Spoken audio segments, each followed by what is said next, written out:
That's a complicated question, and I think to some extent we're still trying to work out what it means, what social enterprises means, and whether it can be successful. And like a lot of complicated and contested ideas, social enterprise is the term and the idea, and what we mean by it is trying to be captured by different interests. I mean, I think governments to some extent see it as a way of perhaps addressing some issues of reducing costs by contracting out, and things like social impact bonds and so on are something of a way that government sees that they can perhaps achieve social goals, but achieve them by contracting things out to the private sector. Governments also see social enterprise potentially as a way of reducing wage costs and, again, shuffling off responsibilities to the community instead of fulfilling them themselves. So individuals within the social enterprise community, again, I think they see these things in different ways. I know we've talked about this a lot in Sarah, and I think we have come to the point, I think, where we want to talk about community enterprise. And while we still maintain a commitment to the idea of the triple bottom line, we think it's important to focus on the community aspect of enterprise. And even that's contested to some extent, because I think people would see that partly as co-ops, meaning that we could develop enterprises that were in some sense developed originally as co-ops. And of course, rural areas like our own do have a very long history, although it's one that's become buried over time, do have a very long history of cooperative enterprise, of sharing with farmers, and even still in this community there still is a co-op which functions as a co-op for the agricultural community, although less and less it forms a part of community co-ops. So I think we would see in Sarah social enterprise as fulfilling this community enterprise goal as a vehicle to develop local failing economies through strengthening their relationship to the community by involving more community ideas in the development of enterprise, and hopefully returning more funds back to the community when that enterprise is developed. Now, of course, because we're in a rural community, many of the ideas that we have are going to be ecological to some extent.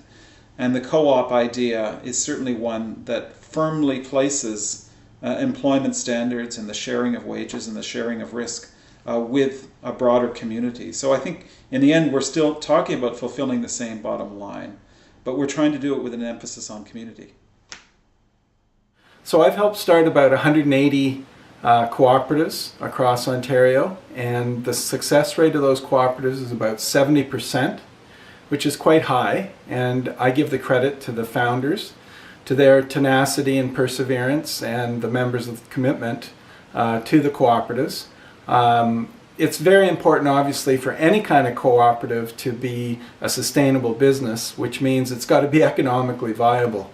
So whether it's a not-for-profit or a non-share cooperative, or whether it's a for-profit share cooperative, the business has to be there. You have to generate enough cash flow and sales revenue to cover your costs and hopefully have a surplus at the end of the year. Now, one thing is that when people think about not-for-profit organizations, they think, oh, that means you're not allowed to make a profit. Well, not really. It just means you're not allowed to distribute the profit. So you're supposed to maintain that profit within the organization to further the objectives of the organization itself. So a not-for-profit organization still, just like any other business, needs to be run well, needs to be managed well, needs a good board of directors, and you need to make sure that you're generating adequate revenue to cover your costs. So let's talk about the startup of social enterprises. There's been a lot of interest over the last 5 or 6 years really growing about social enterprises. Some kind of a potentially magic solution to the downloading of our government services and the cuts in taxes so that we can't get the same public services that we had received in the past. And I think some people might think social enterprises, or hope that social enterprises are somehow going to fill that gap. I don't think that's true. I think that social enterprises are basically businesses that may also have some kind of a social mission or an environmental mission or a triple bottom line, if you want to call it that. I think cooperatives are actually the original social enterprises because they've always had an economic and a social mission that's focused on the community and the membership that the cooperative is serving. Whether it's childcare or housing or a food cooperative or a farmers marketing cooperative or a worker co-op that creates jobs that are meaningful and pay decent wages for the workers in a particular business, while also making sure that there's a democratic operation of the business itself. That democratic operation of the business, I think, is a key to sustainability, and it's also what really differentiates co-ops from any other kind of business, including social enterprises. Cooperatives are democratic organizations. That's enshrined in the Cooperative Corporations Act. It's also enshrined in the International Cooperative Principles and Values, which all 1 billion plus members of cooperatives around the world follow. And those 7 principles are important in terms of providing direction for all those cooperatives and their boards of directors around how they make decisions and what they make decisions about, ensuring that the decisions they make are in the best interests of the members of the cooperative. So let's talk about the startup of social enterprises. There's been a lot of interest over the last 5 or 6 years really growing about social enterprises. Some kind of a potentially magic solution to the downloading of our government services and the cuts in taxes so that we can't get the same public services that we had received in the past. And I think some people might think social enterprises or hope that social enterprises are somehow going to fill that gap. I don't think that's true. I think that social enterprises are basically businesses that may also have some kind of a social mission or an environmental mission or a triple bottom line, if you want to call it that. I think cooperatives are actually the original social enterprises because they've always had an economic and a social mission that's focused on the community and the membership that the cooperative is serving. Whether it's childcare or housing or a food cooperative or a farmers marketing cooperative or a worker co-op that creates jobs that are meaningful and pay decent wages for the workers in a particular business, while also making sure that there's a democratic operation of the business itself. That democratic operation of the business, I think, is a key to sustainability, and it's also what really differentiates co-ops from any other kind of business, including social enterprises. Years ago, like 25 years ago, the key words were community economic development, community animation or facilitation. The trends right now, it's social enterprise, social entrepreneurship, innovation. And so many people, because more trendy, more fashionable it becomes, more people are saying they are social entrepreneurs or they create social enterprise or they do social innovation. You know what? At the end of the day, because we decide in Ontario not to have that space to debate, and I know I don't know if you're typing right now or recording, but I'm very pissed off. We don't have the courage in Ontario to have that debate because in Quebec it took 10 years. It's long, but they agree on a definition. They agree what's part of it, what's not part of it, what's embedded in that concept, and to be clear, not to be exclusive, au contraire, to make sure we're clear about who we are, what do we need to consolidate that, and to make sure it could be rolled out everywhere in the community, but also clearer you are or who you are and what you do and how you do it, better way you will connect with other kind of partners, and better way you will engage with the public, the government, to put in place a good policy and co-construct with the government the best policy to support enabling that kind of development initiatives. And there are so many things in food, in transport right now, because we know transport in rural is a major issue for elderly and young people, for example. There are so many things happening in renewable energy. There's innovation. We were always saying, oh, rural is so far away from the big town, and they're just, no, you won't see innovation in rural. Bullshit. It's full of innovation. People learn for years to overcome challenge, and sometimes without any external money. And so social enterprise, what is great right now, it's Unveil. We put a name on the practice. It was existing in rural communities forever. That kind of a solidarity of getting together, rebuilding a farm, rebuilding this, or buying a store, or starting together a co-op. It's part of our DNA to find solution to create good communities, good rural communities.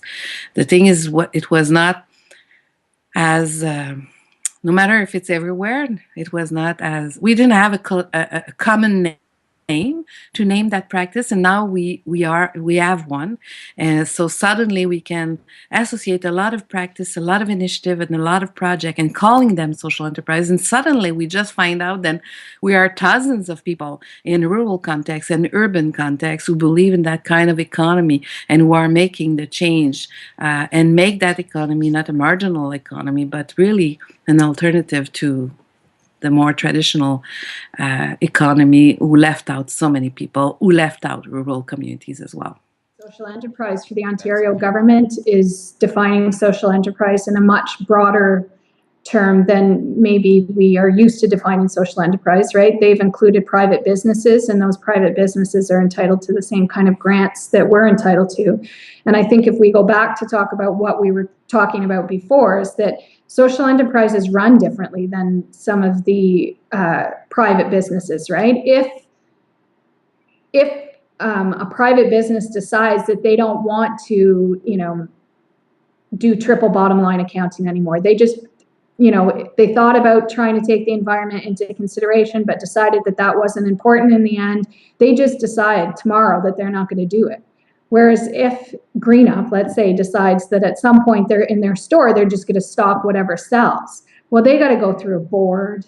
They got to, there's a whole process. They have to change their vision and their mission and their charitable status or their nonprofit status. There's a process that we as nonprofit social enterprise have to go through that private businesses don't. So it is challenging when we are defined across the sector, nonprofit and for-profit, because I think we all have different challenges. So are we going to be able to create our own niche? I hope so. I mean, I think that, but it will be challenging if governments don't acknowledge that there is a special niche for nonprofit social enterprises. Because the reality is that social enterprises have been in existence for many years.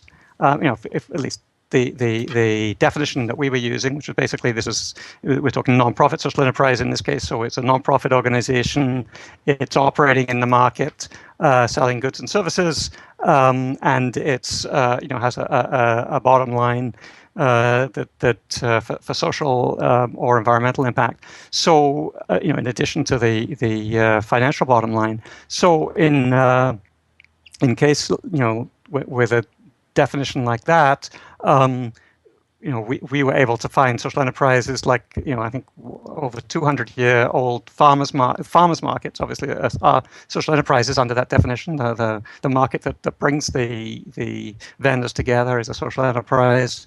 The oldest farmers market we were able to come up with, still in existence, was in Kingston. That's over 200 years old. The community theaters that are run by nonprofit organizations are social enterprises. The thrift shops are social enterprises. So I think, first of all, it is, in fact, just really getting the message across that, even though the term social enterprise is a new one, what social enterprises are is just in many ways, it's a kind of a new name that's mobilizing around a concept and a fact that's been happening for many years in communities and has been very important in many rural communities.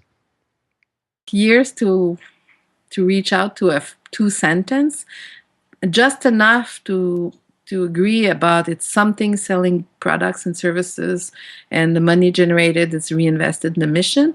We don't name the legal structure. We don't need it's democratically owned. We don't put the people first in that, like Quebec did. There are 4 key principles. We don't want to use that. But at the same time, we go and say it's a nonprofit organization. If we say it's a nonprofit organization, who cares about that? It should be a group. It should be democratic as any nonprofit. And in Quebec, because they didn't say it's a nonprofit, co-ops feel integrated, feel included in that social economy and social enterprise concept, because it's any collective business, private or with shares or without shares, who build that collective enterprise and where the money is reinvested in the mission or in the community. But we don't, we paint ourselves in the corner in some way, and we'll see.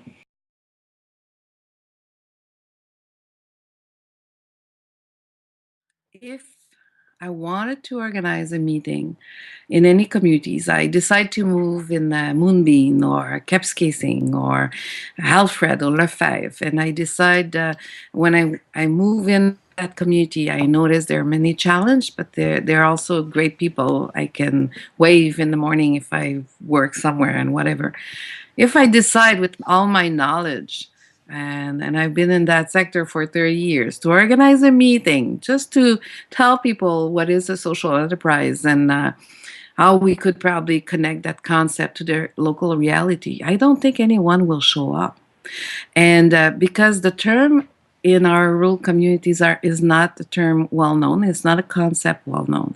If I would say, like I said to my politician in rural Ontario, Mr. Lemieux, and I met him, and the first question I asked him was, where do you live? He told me the name of his village. I said, do you have challenge in your village? He named a few. I said, who will help to the community to overcome those challenges? Is it you as a politician? Silence. Oh, I said, yeah, we will do what we did 50 years ago. You will welcome a big business who will create jobs and create wealth. He didn't answer. He knew it's not the answer anymore. We learned we lost track, and you're right, we lost track of probably the collective spirit and the solidarity. It exists at the time of my grandparents or great-grandparents, but it's still in our DNA. That kind of, we live close by. If a shop closed, we all know about it. We know the people who work in that shop. We know what family is affected. So we are all interconnected. But yes, capitalism really changed our community, really changed the whole Canada, really put ourselves in an individualistic mode of thinking about ourselves, having one or two cars to get more debt and more debt and more debt. And we forgot, we are just facing so many personal problems in our own family context, many of us. Then where would you find the energy to get together and do something?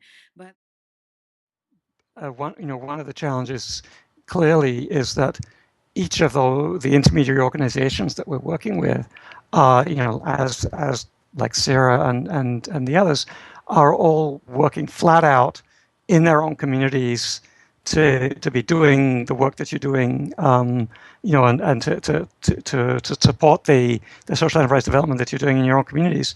So if we're wanting to be able to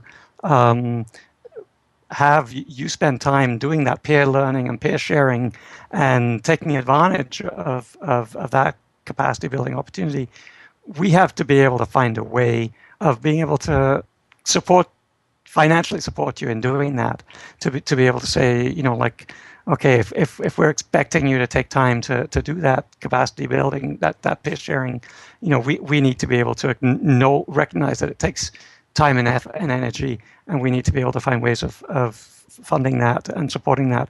And that is a huge challenge, particularly because more and more when it comes to funding, funders are wanting to fund where they're seeing impacts happening directly on the ground, and so they should. But that sort of the more indirect piece of it, funding the indirect support, funding the people who are supporting the people who are doing the work on the ground, and funding ways of doing that, the ways of doing that capacity building. That becomes a challenge. So definitely, I think both the funding for that and freeing up people's time to be able to come together in different ways, whether it's technologically or in person, that's a huge challenge in doing the kind of networking of the intermediary organizations. The fact that when in communities where people have few dollars to spend, then the push to buy what is cheapest, or what you need at the cheapest cost, I think is always a threat, and so that the goods that come from overseas that are made by people being paid very little money, and again even those services as well. IT services now being provided from overseas. So I think they clearly the large larger corporations and the prices that they can offer clearly are a threat or a competition in some ways. But yeah, so I mean, I think there are some, we're learning some ways around that, but in a world where many people are having to stretch every dollar, I think that definitely can be a threat to social enterprise and a threat to people saying, okay, I want to buy social or I want to buy local. So I think that's definitely one. What I'm saying is that the barriers are significant, and it's not something that you want to take lightly. So it's something that we're looking at. As opportunity comes, we're taking aim at these opportunities, considering them carefully, and making sure that we have the funding. Because the real risk would be that we set up a social enterprise, and we'd have to pull from the funds that I need to provide community meals or teach people how to cook or to garden or to do our social justice programs. If the funds had to be siphoned off that to support a social enterprise, even in the startup phase, it wouldn't be something that would be really acceptable. So the question is, how do you get a social enterprise up and running within a charity that's already operating without, I guess what the saying is, taking from Paul to give to Peter? So I'm always a little suspicious of green labels, especially when they come from larger companies who also produce a whole range of things that are not green in nature. I really think that the best kind of environmentalism comes from within the organization. It's not something that's kind of applied on the surface in order to sell more product or just to differentiate one particular product line. I think that to be really sustainable in the long term, it has to come from like the big picture, the whole company wide. So that's why I'm much more supportive of some of the smaller enterprises. Actually, there's one in Sudbury that's making a really great line of green and sustainable cleaning projects, and they're still very small, but they really are doing everything they can to be green, from how they produce their product to recycling to reusable bottles. It's a whole philosophy. So it can sometimes be difficult for the consumer to know whether a product is really green like that, like the whole company philosophy, or whether it's just they stuck it in a green bottle and put a recycling symbol on it and they're calling it green. So that's something that I think there's space for in the marketplace, is some kind of certified guarantee that things are green. The way certified organic is now becoming a commonplace. That you can see the word organic on lots of things, but that certified organic really actually means something. So some kind of a third-party verification for some of the green claims that are out there is something that I think would be really great to see coming in the future. And that's certainly something I hope to see happen. So I think a lot of, at least what the social enterprises that we see here, they're often small and starting from a place where they don't necessarily have a lot of infrastructure and support readily available. So I think organizations such as yours and perhaps us as well, hopefully us as well, providing some of that stability and resources for new social enterprises to take off, because there are always advantages to being the old and big and established, because the problem is it takes credibility to get credibility. So in terms of getting funding or grants or customers or into some of your product, for example, into a larger store, it's always the people who have always historically been in that segment or in that market that have the advantage, because they have the recognition from the general public and from whoever's making decisions. And it's much more difficult for a small organization or social enterprise to get the foot in the door to some of and just to get in the right room talking to the right people. That is a real challenge for smaller organizations, just to get associated with the right people to get it off the ground. Absolutely. Look at things like corporate support and writing grants, things like that. We have, there are grants out there that are designed to promote the image of a large corporation as having a social conscience or being socially supportive. I kind of consider it often sort of the food equivalent of greenwashing, where a company like Walmart would support community gardens. And so it's tempting because we need support for our community gardens. We wanted to, we have built community gardens that, they cost money, and you need to be out there looking for the funds that are available. But when you think, I can't think of two things more different than Walmart and community gardens, and so when they're out there trying to use us as a sort of as a symbol of what Walmart's trying to achieve in our community, I really think that it's just basically exploiting us by giving us money that we do need, so that they can hold us up and say, look at the great work that Walmart does. So when that grant came across my desk, we considered it carefully, and then we flagged it as a no-go, and that includes taking donations from Walmart for the storehouse.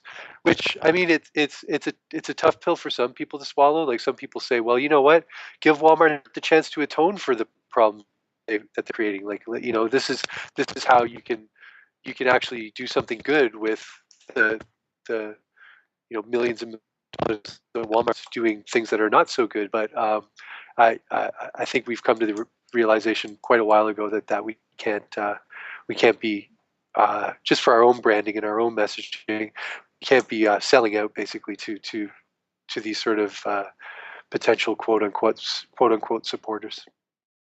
I think I'm not sure I'd put it as skepticism. I'd certainly put it as caution. I can respect the decisions that people make along that sort of spectrum, but it's being clear what the consequences are for it and going in with your eyes open. So for us, it's actually being very clear what you won't do and not moving from that. So for instance, we'll have discussions about should we work with supermarkets. And for some of those, we actually see them as being part of the cause of the problem, and therefore maybe we shouldn't do. If we're trying to say pubs, property developers may well have a challenging role there. So I think, again, all you can do as a group is being very clear what your values are and making sure you live by those and working through that. And for some, that will mean actually working very closely with the private sector. For others, it will be very much doing their own thing and getting on with it themselves. I don't think there's a right or wrong, just be very clear what you're trying to do and realise the consequences. Certainly, for us, it's been since our founding days very clear that what we're doing is taking an enterprise approach to addressing these problems. We're not ashamed of that. We're actually going to be working in mainstream markets, albeit often in areas that they've failed within it. But if you just simply want to take a voluntary approach to it, good luck to you. There's some amazing work out there. But for us, we're actually going to use enterprise to do that. We're actually going to use economic means to address those issues, as opposed to others that I can completely respect, but will take a political approach or another way of going about it. So to us, it's actually therefore presenting ourselves as one, actually, we're here to address those issues, not just to run pretty businesses. but also not being ashamed to say we actually need to make profit on this one because that's how we're going to keep this going. That's how we're going to address the issues that are there. And I think we've kind of learned over the years that we used to be, very much simply selling the social benefits that we were bringing. What we often do now is actually just talk about the business benefits we're bringing as well, to talk about we're not a different form of enterprise, we're actually a better form within it because we unlock all these extra benefits as well as running successful businesses for people. So I think the movement shouldn't be frightened of that challenge between the social and the enterprise world. It's actually about putting the two together that makes us distinctive. I would say that the main failure of social enterprise is this slow growth of the sector, and there's a lot of reasons for that, and I don't think of it entirely as a failure, but it is something that I think collectively we can try to accelerate is the pace of growth of the sector and in rural communities. So. We're in an intense competition with private enterprise. I'm thinking of my experiences with the Brock Renewable Energy Cooperative. While we're trying to develop proposals under a government sponsorship, we are in some ways potentially directly competing with large-scale industry that may want to exploit the same sort of programs. And those are huge challenges, right?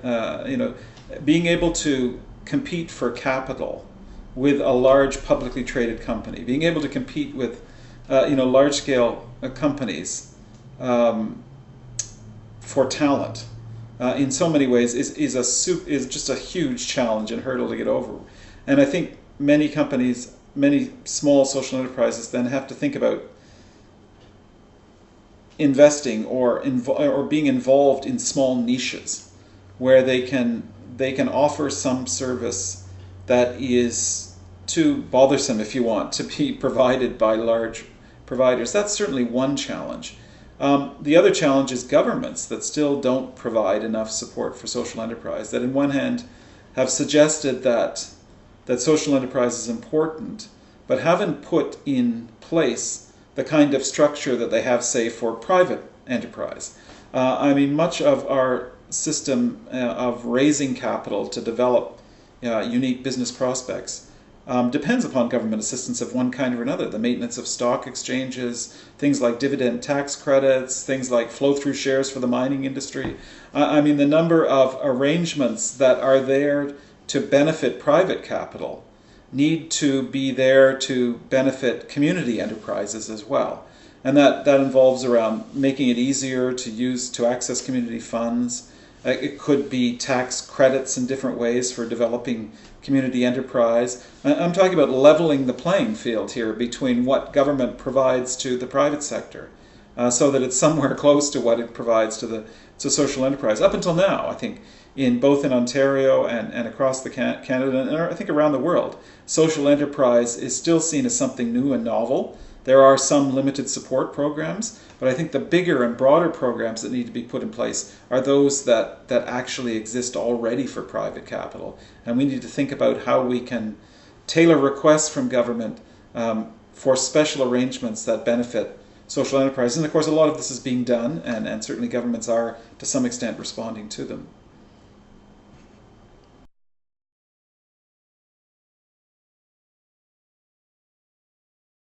So, do social enterprise or social economy, because social enterprise is part of a kind of economy we call social economy, is changing the system?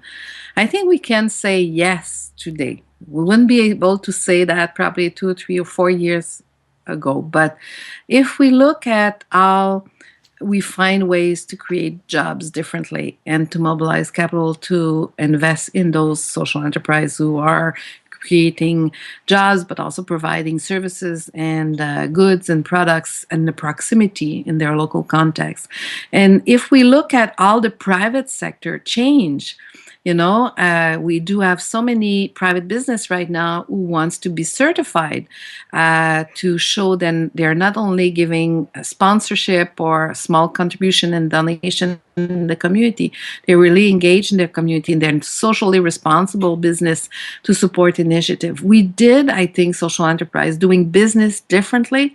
We did have impact not only from the private business who now wants to prove they're doing goods in the community and they're investing in different ways, but we did change also the public economy, the municipal, the provincial, and the federal level who decide, who look at the impact of social enterprise, and when they invest in social enterprise, they notice, and it's been documented by study. They've been looking at all the grants application and all investment proposal we sent out, and they collect all the data, and they have so many ways they document that. They prove every single money, $1, $2, $10, thousands of dollars invested in social enterprise, we scale up that money. We leverage that money to do a lot more than if it was only a grant and doing a project-based approach. We are developing social enterprise on a long-term basis.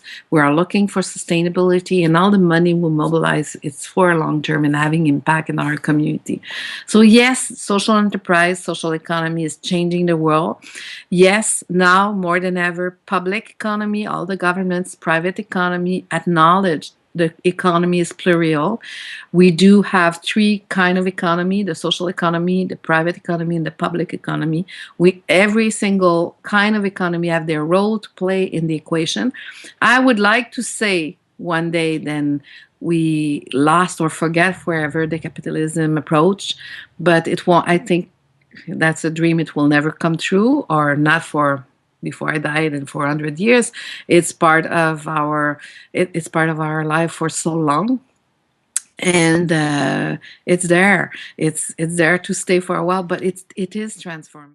I think some of it is a lack of clarity for people on what a social enterprise is. So some people see it as competition for other for small businesses, right? Which is in rural or small town like Peterborough or big city like Peterborough, it's a lot of the time social enterprises are seen as competition for the mom and pop shops that exist, and that we get grants or whatever the case is, and that we're nonprofit. So I think it's important to really, as a sector, explain what the benefits are of a social enterprise versus just to be seen as competition, but to be seen as partners or collaborators in, in creating solutions and not as competition. As long as consumers and governments are making their decision based simply on the cost of a product or service, then corporations that insist on paying minimum wage are going to continue to be a threat to social enterprise. And the shift really has to happen in terms of public understanding and of government creating a supportive environment for social enterprise to thrive. So in Nova Scotia, government procurement is a huge part of the business of a lot of private sector companies. So is it possible to push government, who is in some ways more susceptible to that push than corporate Canada, to create procurement policies that are focused around the triple bottom line? Can we, as a social enterprise sector, begin to do for social enterprise what a lot of the fair trade organizations have done for fair trade, where when people have a choice, they choose social enterprise because of the impacts it has beyond profit generation. Yeah, I mean, I think, I talked about the talent thing earlier, and I do think that it's very, very important for rural communities and rural organizers and that sort of thing to be very conscientious about helping develop local talent, and so that it's returning to the community. I mean, we know about youth return rates are higher where youth were engaged in their community before they left, right? So it's always a good thing for any rural youth to go and to post-secondary education, and there's very few of those in rural places, so they're gonna leave. I think it should be our objective to have every kid have the opportunity to finish post-secondary education. So let's not worry about the leaving, but let's concern ourselves with the coming back. And if the future of our rural communities depends on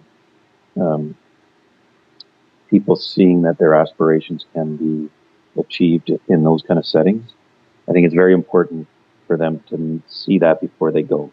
That, yes, I can make a difference in my community. I can aspire to the things that I want to do with my life here. So I would be encouraging anyone involved in civil society or public sector organizations or local economic development to be really paying attention to those youth development activities in sort of high school type ages, but could start earlier and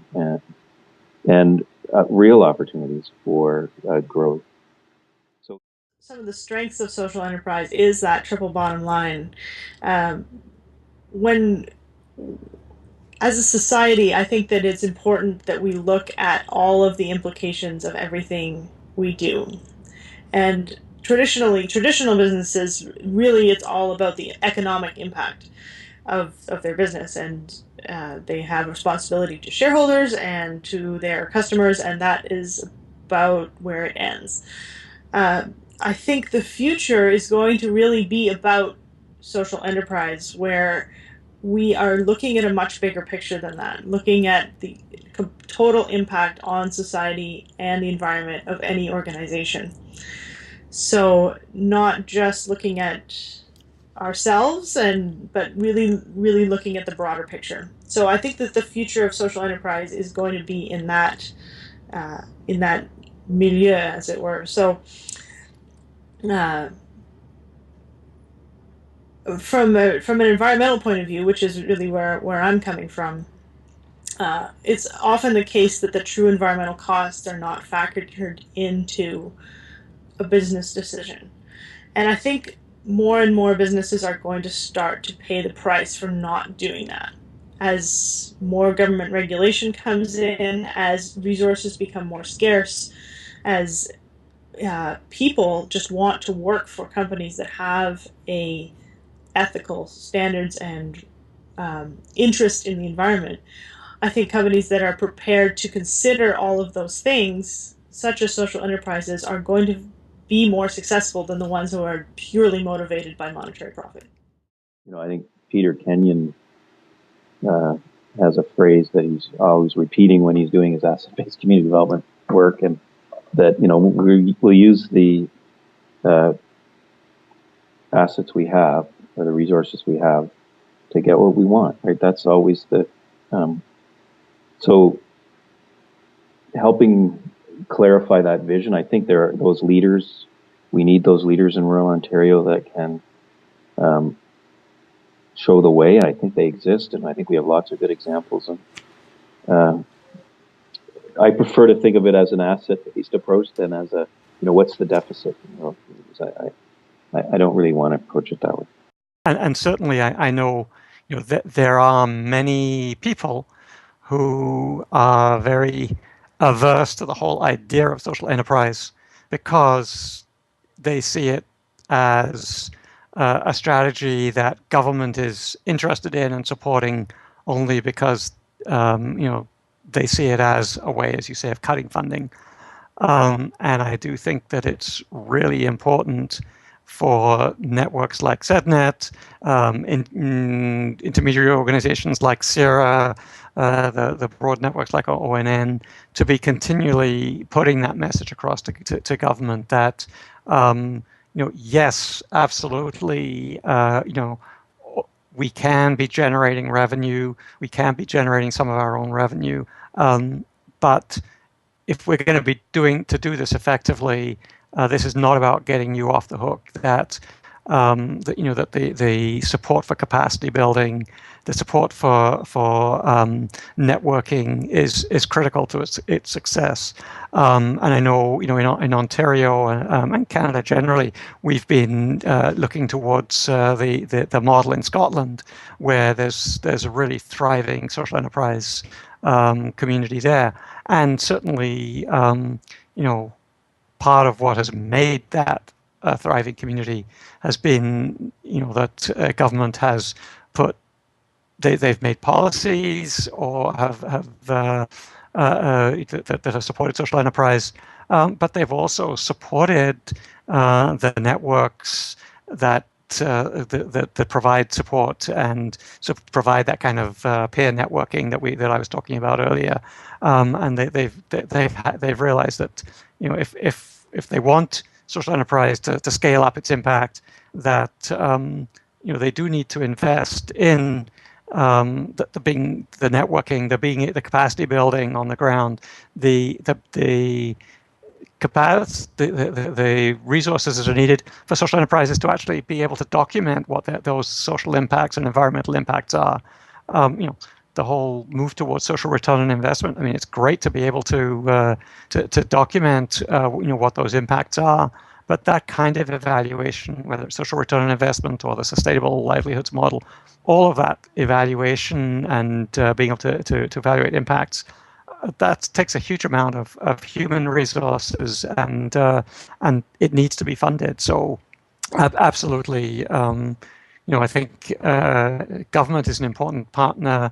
Government policies can play an important role, as part of the process.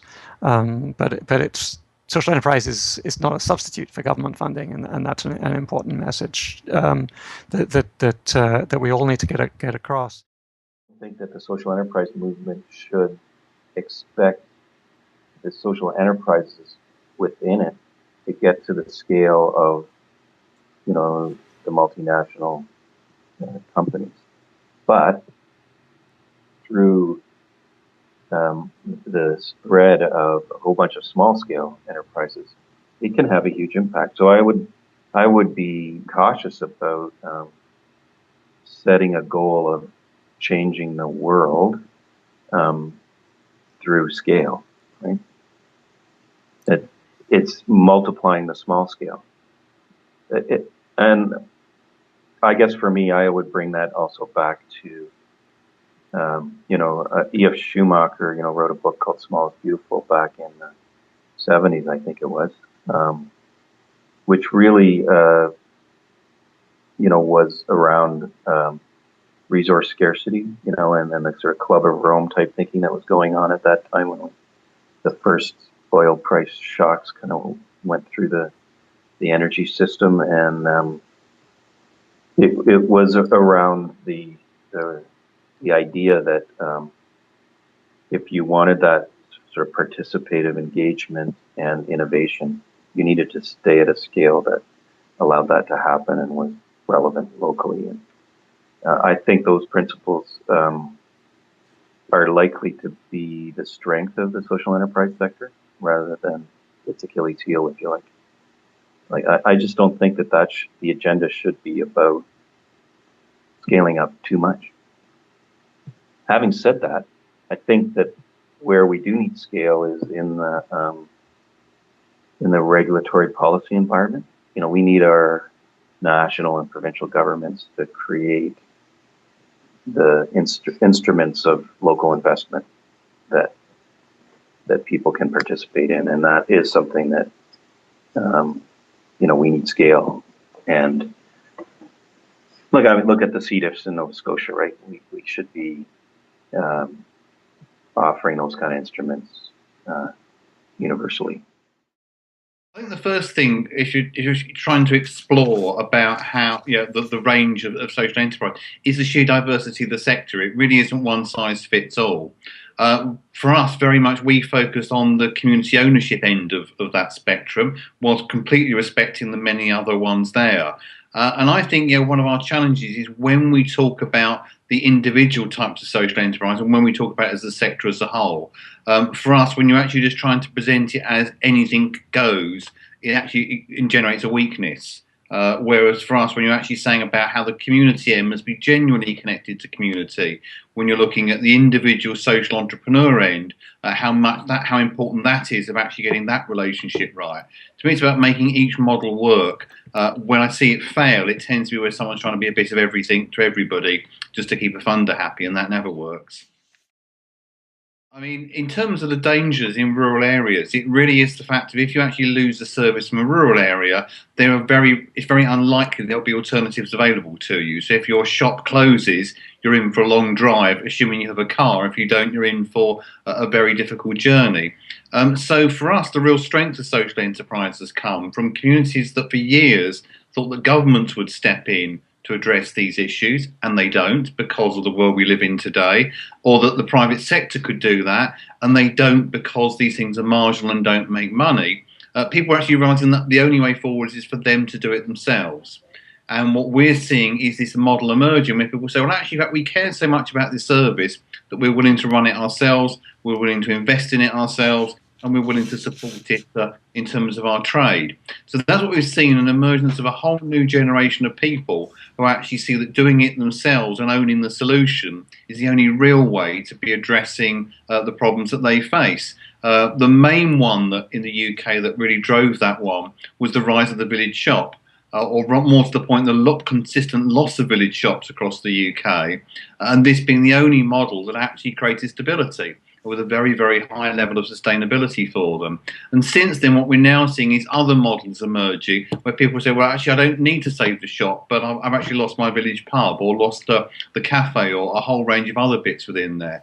So basically what unites all of these is actually social enterprise is working when actually people have an issue that they care enough to do something about, and there's a genuine cooperative model available to them, they can actually take control and run it.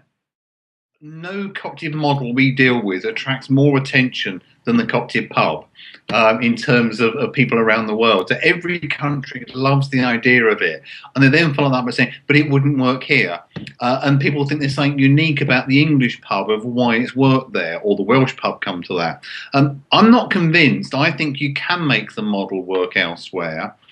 So if you actually go to that sort of play-by-play bit, the one that has worked for us is not leaping into who's funding it, etc. Is actually having the community conversation of what do we want our pub to be, what actually style works for us, and we're going to build a business model around making that work for it. And that's what is the strength of all of our models. We are losing hundreds of pubs every day in the UK, and yet our cooperative pubs are thriving. No one has ever closed in there. So it's about that conversation of what does this community want the role of its pub to be. Not just as a place to buy drink, and that's obviously pretty important, but actually what's it like as a social facility? How does it knit in with the rest of the community? Once you've done that, then I think probably some of the models that we've seen emerge in the UK, you can actually look at what works best there. How's it funded? Lots of different possibilities there. In particular, does the community actually run it themselves? Do they actually hire someone in to do it for them? Or do they actually have somewhere in between of it? There's lots of different ways of doing it, but you haven't got that clarity of why should this pub succeed when hundreds are failing. You're never going to get there. So I'm not aware of any Canadian examples within that one. I would certainly love to hear of them. I'm always happy to pop over and have a drink as well. But it is that one of actually just getting some ideas going. And if you could find one or two groups to do that. The microbrewery bit is also an interesting one. There aren't that many microbreweries that are cooperatively owned over here. One or two amazing ones, certainly. The one that we are seeing some interest in is kind of next generation on. Often microbreweries start with one or two people really wanting to get it going. What happens when they actually want to leave the enterprise? Selling it onto the community is a real possibility for it. So I think there's real opportunities. Canadians, I have heard, like a drink or two occasionally. And I think this is a model that would really work from that point of view.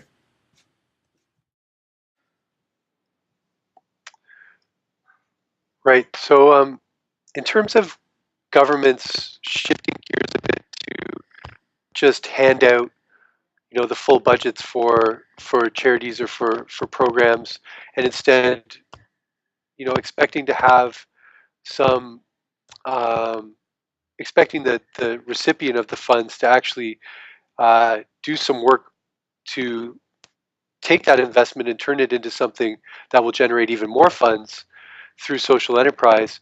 I can actually compare that to our model. So the local community food center, our model, working with individuals, is trying to turn the page on the approach where, in the past, where it's like, okay, well, you're food insecure, you're in an emergency situation, you're low on resources, basically, when you compare it to a charity. So here you go. We're going to hand out what you need to get by in the short term. And we'll see you next month, because we know that what we just gave you isn't going to change your life. It's just going to let you get by for another month. And then next month you can come back and ask again. That's something that we're trying to work away from in terms of our model here. We want people to come and to do the work with us. We want to empower people to take more control over what they feed themselves and what they feed their families, to have more power over the choices that they have, to become creative around their lives and around their own sort of food reality. And I think that's kind of what the approach is when it comes to these funds that support social enterprise. They're saying you have the power within your organization to generate revenue. You might just need a little bit of support and help at the beginning to get you where you need to go. And then you can be empowered to raise your own funds to support the work that you're doing. So it's this initial investment in that's not just sort of throwing it another drop in the bucket, but is actually providing charities or other organizations running social enterprises with what they need to get started, so that in the long term they can have a robust and a strong foundation around a social enterprise that could then proceed to generate revenues that would exceed what, say, the government or another granting system could ever provide you. So that's it in philosophy. I don't know if it works that way. I've yet to see that wildly successful social enterprise where the charity has to say, we don't need funds anymore, everyone. We don't need to fundraise anymore. We don't need to run events. We don't need to go after grants anymore, because we're raising all the funds we need internally. I'd love to be able to say that we're there someday. Maybe in 20, 25 years we'll be there. And so, yeah, I mean, I can see where the logic's coming from, because, as I say, it's compatible with our logic working with people. But as with people, it does take time for changes to really kick in. And so I think it's a bit of a wait and see, at least for our organization. And I think for a lot of others. I do know that some social enterprises people have put a lot of their eggs in that basket, and it hasn't quite worked out. So with us, we're going to continue to do a mixed model for fundraising and revenue generation that will include social enterprise. And if we could someday say, we're self-sustaining based on the revenues we're generating ourselves through the resources that we have internally, then that would really be something to interview me about. I would frame it as being able to change the system from within. So what I see happening is, and this is quite relevant to the Sustainability Collab program that we're about to start, is that increasingly businesses are actually looking to become more green and more energy efficient and whatnot. And it really isn't. I mean, we'd love to think that it was for the whales and the penguins and whatnot, but it's really because it actually saves them money. It does result in bottom line cost savings, because the cheapest energy is the energy that you don't use. So these companies are actually kind of hungry for some of these changes sometimes, and that's where the knowledge and the resources of the social enterprise, of the green businesses, can come in and say, hey, look, these are things we've been doing for years, and we can share these with you, and then everybody can work together to create something that will eventually become more green. And it's interesting in the context of, in Ontario, they're seriously talking about some carbon pricing. So in the event of more government regulation, and the government is going to be coming in to actually regulate some of these things, and companies that have thought ahead and have planned for this and are already ahead of the curve are going to have a huge advantage over those who've always just sort of pushed it to the side and not spent any time or money thinking about how they can be more green. because no one created in Ontario or elsewhere in Canada, including Quebec, something rural, something about the rural social enterprise in a rural context. There were projects like the Constellation and other initiatives. There are many, many initiatives through rural contexts in Ontario, Alberta, Manitoba, Saskatchewan, everywhere. But we don't succeed to connect with each other. And there's no one right now leading that. You create a little group of people and you create a space where you promote your views. And you propose, not you, but you, us, we propose a definition. It will be as powerful than any other definition out there. Any definition, because it's not grounded. The government of Ontario is testing the ground right now. He proposed one.